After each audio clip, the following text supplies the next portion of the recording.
So let's get into this. First thing I want to do is talk about the sales. As I said in the title of the video, I made $24,000 in 2022. So if you look at what I got up here, my total sales were $24,848.70. My taxes and fees collected by eBay were $1,739.03, and my selling costs were $5,533.53. So, of the gross $24,000 that I grossed, I actually only brought home $17,576.14. I sold 287 items. My average sales price was $86. And if it breaks down auctions versus fixed price listings, my auctions were $22,578.49, and my sales via fixed price were $2,270.21. So a lot may ask, why weren't you doing more fixed price auctions? Main reason because I was trying to move a lot of product, so I had a lot of product to move, and to move it faster, I was doing auctions so that I could, get weekly sales. Essentially, is what was my thinking behind that. 7 to 10 days per item, and trying to get that so that I could turn over. Fixed price listings are good for higher cost listings. So let's say you had an item for $99 and you were kind of stuck on, you didn't really want to give on that. Then you can put it for $99 and you got a better chance of selling it. It just may take longer. So I was trying to move a lot of products. So, and I did I probably lost money on some things because of the auctions, because you can set your initial auction price. You can set the price for what you want it to be. But you might take an offer or something like that. So, just rolling down here. That's my totals. So let's talk about what I sold. What I sold was, initially I started with camera gear. I have a lot of camera gear from doing, I'm a photographer and videos, like the YouTube videos. I just had a lot of excess camera gear. So, and I did, some short films and commercials and things. So in the cameras and photos section, I sold 4,913.55. So that was about 19% of my sales in 2022. So when I started the year in January, I started with cameras. Sports memorabilia, collectibles, toys, a few electronics, which is like video games, selling video games, things like that, collectibles. So those were my main things that I sold throughout the year, mainly sports cards, collectibles, Funko Pops, things like that. So that's what the majority. Obviously, there's more here. You can hit view and see, cameras and photos, video games, toys, hobbies. It breaks it all down more, but that was the gist of it. Was I was selling collectibles. So if we scroll down here, you can see promoted listing sales. I pretty much, so my promoted listing sales weren't, I say organic sales was $24,011. So 96% of my sales were organic and 3% were promoted listings. Now, to build traffic, I did promote each listing. And what I did was I did the minimum amount. So for sports cards, eBay allowed $2 as a minimum amount. So I was when I listed on it, I would put $2 on it just to boost it a little bit more. And that helped kind of, just get traction, try to get them going and sell them a little quicker. And it did help. So if you're considering promoted listings, I would suggest, even if you're just putting the minimum like I did, do the minimum amount just to kind of kick that item up and get it selling. So, my selling costs were $5,533. And if you break them down, $4,040 were eBay fees.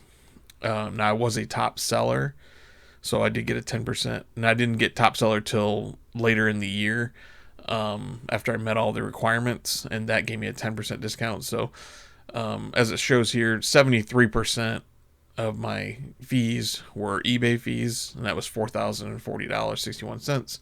Shipping labels were $1,492.92. Now, I charged most of my customers the shipping costs, so that didn't really come out of my sales. So that's the numbers breakdown. So after this, let's get into what I did and how I sold, some things I did to get these sales out there. So we'll do that next. All right, so let's get into some of the things. I just made some notes here, so we're just going to go through the list. Wasn't really kind of a script. I just kind of wanted to make some notes to go over with you guys, kind of what I was doing. And these are things that I did consistently through the sales that might help you guys out. So the first thing was obviously posting 10 listings per day. I pretty much, you have to stay consistent on eBay. eBay likes to see a lot of posting from you. It likes to see that you're consistently putting items up, and that will, by doing that, that's going to build your organic traffic from eBay. And as you can see, most of my 96, I think is what it said, percent of my listings sold organically without promotion. So even though I was promoting listings to get that extra bump, most of them were selling from organic views. And as you start to post and you consistently post 10 listings per day, you will see your views just start to rise daily, and you'll see just a lot of views from that. So that was the first thing I would say to do. Post consistently, 10 listings per day. And the next thing, so also shipping, prompt shipping. One thing you got to remember to make sure that you're protected by eBay seller agreement is when you're shipping all your items, they need to be scanned in at the post office or when your pickup guy picks them up. So I shipped 99% of my stuff was USPS post office, and my guy was pretty good about it. As I would schedule a pickup, he would come and pick them up, and then he would scan them all as he picked them up, so they would go right into the system. So that did really well. You want to make sure everyone is scanned though, because if you don't get a scan, you don't fall under. They'll give you a rating for how many of them you scan in. So that's real important. Now another thing you can do though, if your post office, so say you're taking all your items to a post office, if your post office has the USPS machine, like the automated machine, you can scan them in through there. And if you look up the videos how to do it, there's a ton of videos on it, so I'm not going to go through it, but you can do it that way as well, and then just hand them over the counter to them and they're already scanned in, just to ensure that it's getting done. So that's super important. Most of my stuff went first class mail. I try to keep the shipping as cheap as possible. Some things I did ship UPS because I have a UPS drop off close to my house, so that did make it a little easier. For me, it was good until my postal guy, he's a great guy, but he was starting to, he wasn't able to pick up every day sometimes, or he would miss pickups, and then I would have to, at the last minute, go down to my post office and scramble around to get these out, because you want to get them out. Once you've printed the label out, you only have a certain amount of time you got to get those out. So that was one problem I did run into. So, getting to my post office is a pain here. It's really busy where it's located. So, scheduling pickups, making sure they scan everything, and that's important. The other thing was responding to messages quickly. So a lot of people will message you on items, and they'll want to know, all kinds of things. So just eBay likes to see that you're touching the system every day, checking messages and looking through everything. I at least in there's no guarantee that works, but it seems to work for me. And I've heard a lot of people say that, that they're, if you stay in a routine, checking everything, logging into your account every day, it just looks good on their end. So respond to messages quickly, handling customer service issues, things like that. So responding to offers, I always respond to every offer, no matter what it was, even if it was a no. A lot of my items did sell through offers. And you have to be willing to sell through offers. You can't, if you want to move a lot of items on eBay, the worst thing you can do is be stuck at that price and not willing to move on it. Now, some things, obviously, if I had a lot into it, I could only go so far. I would be a little strict on some items if it was a higher dollar item, but almost always, if they made a fair offer and the item that I was selling was priced well, and that's important too, is make sure you're doing your research before you post the item. Make sure that you're looking at compared prices and you're staying compared. I see comparable to others, what they're selling for, and your items will sell faster. I mean, if you're given a good price and taking offers, your stuff's going to move. But if you're not willing to do that, then you're probably going to have slow sales. I hear a lot of guys do that. Are having issues. When I was selling like crazy, and others were saying, "Oh, eBay's dead," and it's not. eBay's not dead. You're just not pricing your items properly. I mean, that's really what it comes down to. You have to be willing to sell. You're there to sell. For me, I wanted to move my products, and I'm going to do another video on specifically what I was spending and how I was sourcing products. That's going to be a separate video. That's a little beyond this scope, but price correct. Price your items right. Respond to offers, and you'll move items. Another thing is fill out as much as that metadata on the listing as possible. So I was doing a lot of I got to where I could really post fast on my mobile device. So with cards and stuff, I would just kind of set them on a stand, take pictures of them, get everything ready to go, and then just go through. And then what you can do in the app is, so a lot of times, something that you're selling. So if you're selling like a retail item and it's in the box, you can just scan the barcode. It'll bring up previous ones. You can hit one. It'll pre-fill that data. You go through, edit the data for you. Make sure that everything's right, and then set the price and post it. It's really fast. So selling like items is easy way to really move through the stuff. But make sure that you fill out all those there's these little, the little categories and the little metadatas. Like with like a sports card, it was like put in the year, the guy, whether it's a rookie card, is it, all that little stuff. The more you can fill in on that, the better your item's going to show up in listings too. So be sure to, fill out as much as you can on that. Another thing, post at least 6 photos of the item that you're posting. eBay, I read things, and I watched the eBay live streams. They were talking about they like 6 photos at least. So like with a card, for example, you would do the front, the back, the corners, the edges, any defects. So that's pretty easy. So that's 1, 2, 3, 4, 5, 6. You could do it pretty quickly that way. With another item, just different angles. And then take good photos as well. Make sure that your item is, it's a well lit space. What I did is I went and got, I went to like Hobby Lobby, like one of those like supply stores, and I just got like that white poster board, and I just made kind of like a thing, lean that up and put my cards on that when I first started doing it. It's just a nice clean white background.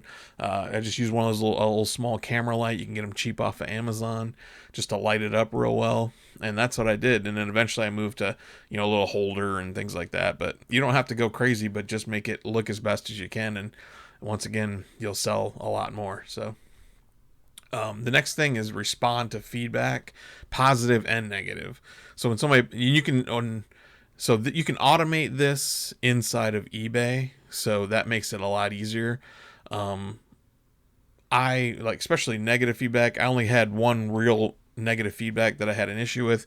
A guy wasn't happy with a card, and so I tried to work it out with him, and he didn't want to. But the majority of the time, if you just respond to him and you can work it out. And here's how I sold a lot of kind of low dollar items.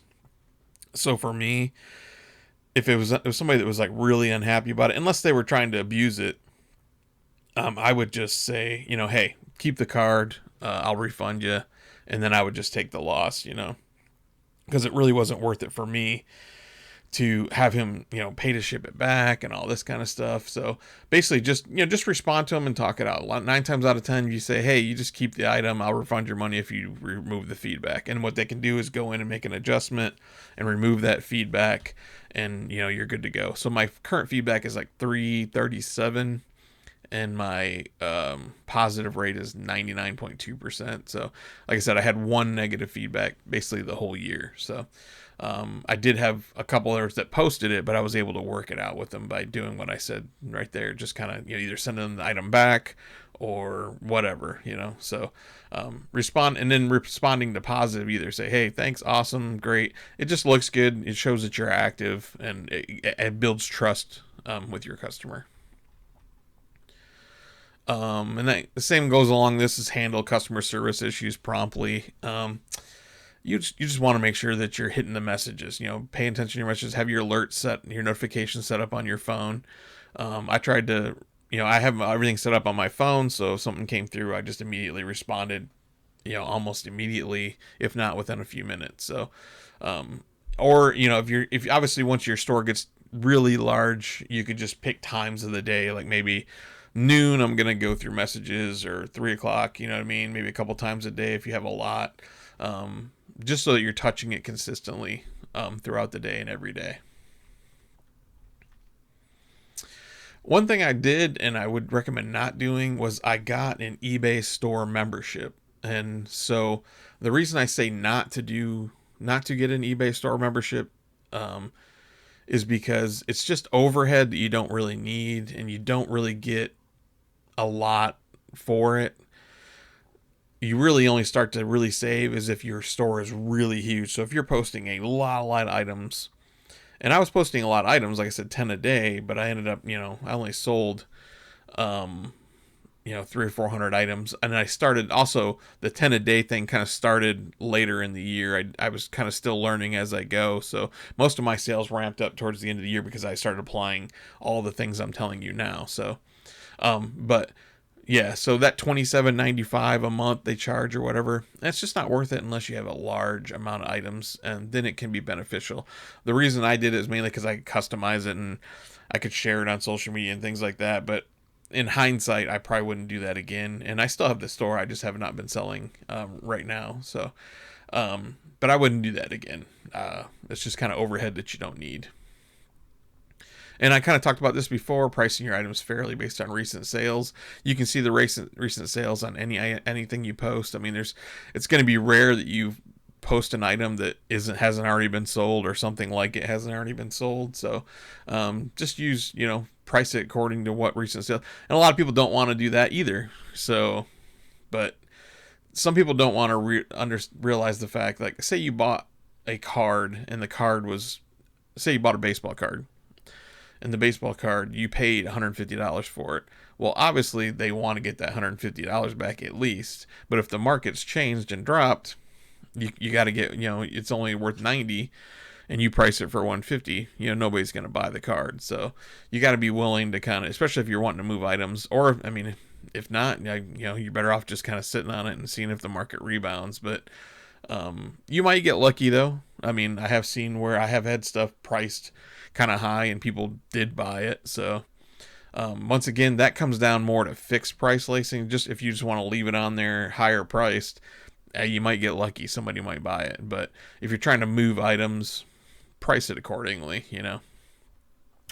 And then I already talked about this as well. The last thing I wanted to bring up was promote each listing for the minimum amount, and I just put $2 on everything. When I boosted it, just to give it an initial boost,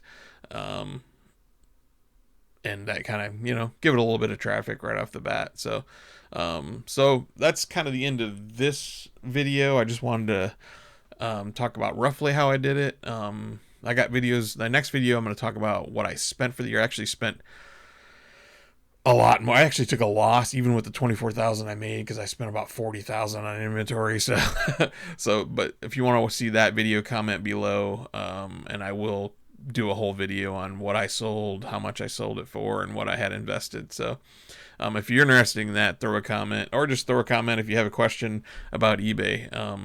I'm by no means an expert, but as you can see from my numbers, I did pretty good for last year. So, yeah. And as always, hit the subscribe, hit the like, and hit that notification bell so you can be notified for my next videos. That's it for today, guys. Thanks a lot.